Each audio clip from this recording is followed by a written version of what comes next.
ہم روزمرہ زندگی میں جو جملے بولتے ہیں نا، وہ بچوں پر بہت اثر کرتے ہیں۔ ہم اکثر جملوں کو عام سمجھ کر بول دیتے ہیں، مگر ہم یہ نہیں جانتے کہ یہی جملے بچوں کی ساری زندگی پر اثر کرتے ہیں۔ آج کی ویڈیو میں ہم اس بارے میں ڈسکس کریں گے۔ ہمیں چاہیے کہ ہم سوچ سمجھ کر جملوں کا چناؤ کریں، چاہے وہ غصے والے جملے ہوں یا حوصلہ افزائی والے۔ بسم اللہ الرحمن الرحیم۔ شروع کرتی ہوں اللہ کے نام سے جو بڑا مہربان نہایت رحم والا ہے۔ السلام علیکم، امید ہے سب ٹھیک ہوں گے۔ آج میں نے ناشتے میں ہی دال کا سالن بنا لیا تھا، پھر دوپہر کو سکون ہو گیا کہ سالن کا جھنجھٹ ختم ہو گیا۔ آج کے ولاگ میں رینڈملی گھر کے کام کر کے دکھاؤں گی اور ساتھ ساتھ جشن آزادی کی بچوں کی شاپنگ بھی دکھاؤں گی۔ میرے بیٹے عبدالغفور نے بڑا شور کیا ہوا تھا کہ جشن آزادی کی شاپنگ کرنی ہے، تو میں چھوٹی بیٹی زرمینہ شاہ کو اس کے بھائیوں کے پاس چھوڑ کر عبدالغفور کے ساتھ شاپنگ کرنے چلی گئی، جو میں آگے چل کر دکھاؤں گی۔ واپس آئی تو چھوٹی سو چکی تھی، اسے بھائیوں نے سلا دیا تھا۔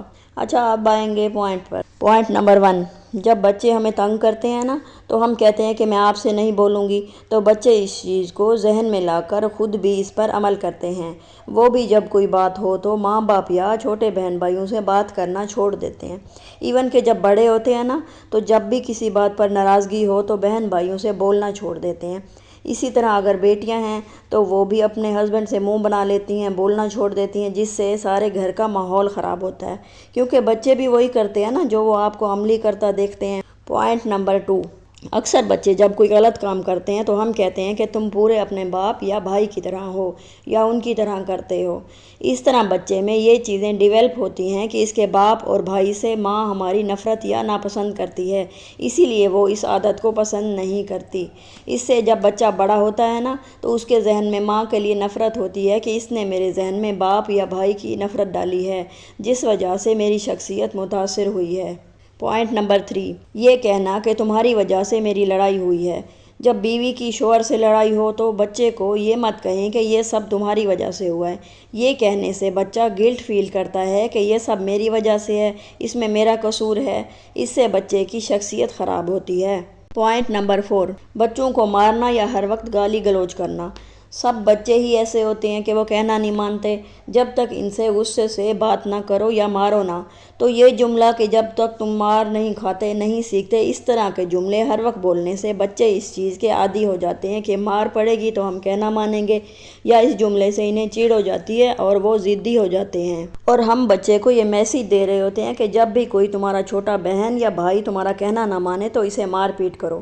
یہ دیکھیں، یہ عبدالغفور میرا بیٹا اپنی شاپنگ دکھا رہا ہے۔ اس نے کیپ لی تھی، جھنڈا لیا تھا، پینٹ کرنے والا لیا تھا، اور اپنی بہن کے لیے بھی لازمی اسے یاد رہتا ہے کہ میں نے زرمینہ کے لیے بھی کوئی نہ کوئی چیز لینی ہے، تو چھوٹے والا فلیگ اس نے اس کے لیے لے لیا تھا اور وہ بڑا ہی ہیپی تھا۔ اچھا، اب آتے ہیں اپنے پوائنٹ کی طرف۔ پوائنٹ نمبر 5، جب بھی بچہ آپ سے کوئی بات کرنے آئے یا کچھ بتانے آئے تو آپ کہتے ہیں کہ چپ ہو جاؤ۔ وہیں پر بچے کا کانفیڈنس ختم ہو جاتا ہے اور وہ بتانے والی بات پر بھی چپ رہتا ہے۔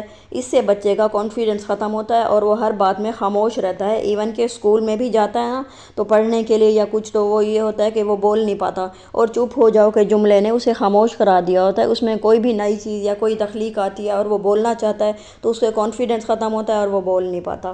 اچھا، یہ میں دال کی آپ کو ریسیپی بتاؤں گی، سمپل سی بس بنائی ہے۔ جیسے پیازوں کو آپ نے براؤن کر لینا ہے آئل میں، اس کے بعد لہسن اور ادرک کا پیسٹ ڈال دینا ہے، پھر آپ نے ٹماٹر جو فریز ہیں وہ ڈال دینے ہیں، مرچ ایڈ کرنی ہے، پھر آپ نے وہی عام سے مسالے جو ہوتے ہیں، نمک ہے، مرچ ہے، سوکھا دھنیا ہے اور ہلدی ہے، وہ آپ نے مکس کر لینی ہے۔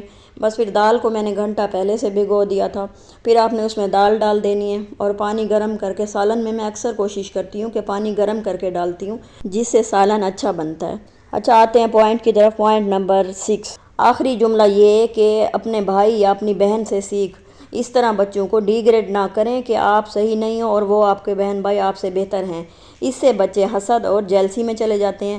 اس بہن یا بھائی کے بارے میں جس کا آپ ہر وقت ذکر اس کے سامنے کرتے ہیں، بچہ اسے ناپسند کرتا ہے اور ہر وقت اس کی شکایتیں کرتا رہتا ہے اور ہر وقت اس کے ہی پیچھے پڑا رہتا ہے۔ ہم تو خود بچوں کو کہتے ہیں تاکہ وہ موٹیویشنل ہوں، بٹ یہ غلط ہے۔ آج کا ولاگ ہم یہیں پر اینڈ کرتے ہیں۔ اسی طرح سپورٹ کرتی رہیے گا۔ امید ہے آج کا ولاگ آپ کو پسند آیا ہوگا۔ ویڈیو کو لائک کر دیں، چینل کو سبسکرائب کر دیں۔ اوکے، اللہ حافظ، بائے۔